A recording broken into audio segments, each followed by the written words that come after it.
Good morning dear students, welcome to SBL Memorial Academy YouTube platform. Today's our video for class 6. Subject SST part Geography chapter first the Earth and the Solar System. पृथ्वी और सौरमंडल।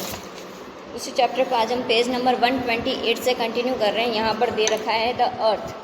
The earth से हम क्या कर रहे हैं, continue कर रहे हैं। The earth is a unique planet in the solar system. Solar system में जो अर्थ है वो क्या है, एक यूनिक प्लानेट यानी कि एक अनूठा ग्रह है। बिकॉज क्योंकि it is the only one to support life. This is because of the following reasons. सिर्फ यही एक ऐसा प्लानेट है जो क्या करता है, जीवन को सपोर्ट करता है। किन कारणों से, ये जो नीचे दे रखे हैं फॉलोइंग रीजन्स, इन कारणों से। कौन कौन से? About 3/4 of earth surface is covered with water. It is hence also called the blue planet. ये जो अर्थ है इसमें क्या है, अर्थ का जो 3/4 जो हिस्सा है वो किससे कवर है, पानी से कवर हुआ हुआ, यानी कि पानी है। पृथ्वी का जो 3/4 हिस्सा है वहाँ पर क्या है, पानी है, ठीक है। और इसीलिए हम इसको क्या कहते हैं, ब्लू प्लानेट भी कहते हैं। अगर आपसे पूछ लिया जाए ब्लू प्लानेट कौन से प्लानेट को कहा जाता है, तो हम बताएंगे अर्थ को क्या कहा जाता है, ब्लू प्लानेट कहा जाता है। Next, the atmosphere of earth has sufficient oxygen with we need to breathe. अब यहाँ का जो वातावरण है अर्थ का, यहाँ पर सफिशिएंट यानी कि पर्याप्त मात्रा के अंदर क्या है, ऑक्सीजन है, और जिनकी हमें क्या पड़ती है, ज़रूरत पड़ती है, किस लिए, ब्रेथ के लिए, सांस लेने के लिए, ठीक है। The atmosphere keeps the surface temperature moderate and bearable to the all life forms of the on earth. और यहाँ का जो टेम्परेचर वह भी क्या है, यहाँ के जीवन के लिए क्या है, सूटेबल है।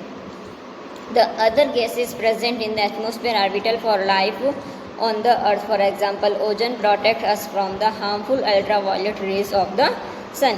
और यहाँ पर क्या है, और भी गैसेस अवेलेबल है एटमॉस्फेयर के अंदर, वातावरण के अंदर, जो कि क्या है, हमारी लाइफ को जो क्या करती है, सपोर्ट करती है। किस तरीके से, जैसे कि एग्जांपल है जॉन। ओजोन क्या करती है, फ्रॉम द हार्मफुल अल्ट्रावायलेट्स, क्या सूर्य से जो पराबैंगनी किरणें आती हैं उनसे हमारी वो क्या करती है, रक्षा करती है।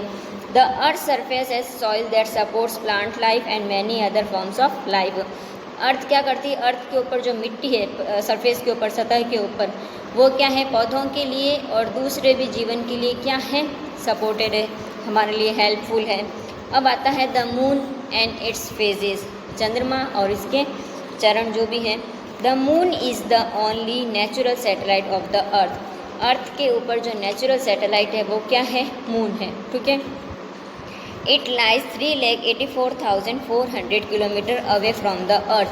ये पृथ्वी से कितना दूर है, 3,84,400 किलोमीटर दूर है। कहाँ से, पृथ्वी से। कौन, मून, चंद्रमा। And makes one complete revolution of the earth in about 28 days. और ये क्या करते हैं, 28 दिनों के अंदर पूरा पृथ्वी के चारों ओर क्या लगाते हैं, एक चक्कर लगाते हैं। It also take the same time to rotate once about its exits.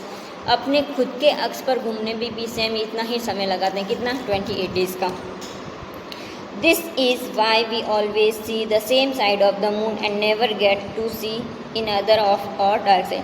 और इसी वजह से हम क्या करते हैं, मून का जो एक पक्ष है वही देख सकते हैं, दूसरे पक्ष की तरफ हम इसको नहीं देख सकते, यानी कि डार्क साइड की तरफ हम उसको नहीं देख सकते हैं।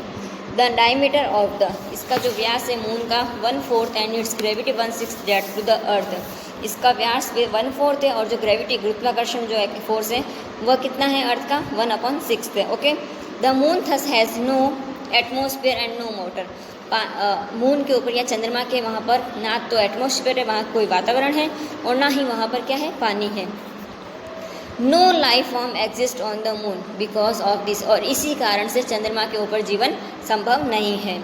The surface of the moon is full craters mainly because of bombardment of meteorites which strikes its surface unburned and there is no atmosphere to burn them up.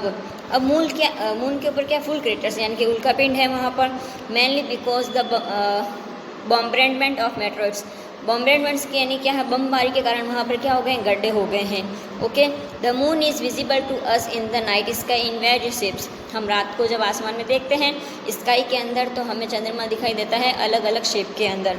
Same day नहीं, अलग अलग डेज के अंदर। Depending on it's part that is revolution period of 28 days.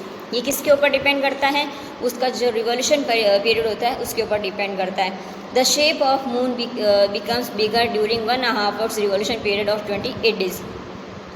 जब उसके 28 days का जो half period complete हो जाता है तो मून हमें कैसा दिखता है? बड़ा दिखता है, पूरा दिखाई देता है। और जब इसका हाफ पीरियड बिकम्स स्मॉलर, और जब हाफ पीरियड वापस कंप्लीट होता है जो पिछले बचा हुआ, उसमें हमें चंद्रमा कैसा दिखाई देता है? छोटा दिखाई देता है। आप लोगों ने देखा होगा आकाश के अंदर कि कई बार हमें बिल्कुल पूर्णिमा के दिन तो हमें चंद्रमा बिल्कुल गोल नज़र आता है और पूरा बड़ा दिखाई देता है, और जैसे जैसे फिर वापस नेक्स्ट डे, फिर उससे नेक्स्ट डे चंद्रमा क्या होने लग जाता है? छोटा होने लग जाता है। तो इसी तरीके से ये जो यहाँ पे बताया जा रहा है कि मून कभी तो बड़ा दिखाई देता है और कभी छोटा दिखाई देता है। The growing period is called waxing of the moon. ये जो ग्रोइंग पीरियड है इसको क्या कहते हैं? वैक्सिंग द मून कहते हैं। While the reducing period is called waning. जब बढ़ रहा है मून, जब बढ़ रहा है तो उसको वैक्सिंग बोलेंगे, और जब कम होता है, चंद्रमा छोटा छोटा दिखाई देने लगता है, तो उसको हम वैनिंग ऑफ द मून कहते हैं। The happens because of the different position of the moon during its orbit around the earth. और ये किस कारण से होता है कि मून क्या करता है? अपने ही ऑर्बिट पे, अपने ही कक्ष के ऊपर वो क्या करता है? घूमता है, रिवॉल्व करता है। तो इस कारण से ये अर्थ के उधर घूमता है, तो इसी कारण से इसका ये साइज़ के अंदर चेंजेस हमको नज़र आते हैं। इसी के साथ अपना ये चैप्टर भी कंप्लीट होता है। नेक्स्ट चैप्टर हम आपसे नेक्स्ट क्लास में स्टार्ट करेंगे। Have a nice day, thank you.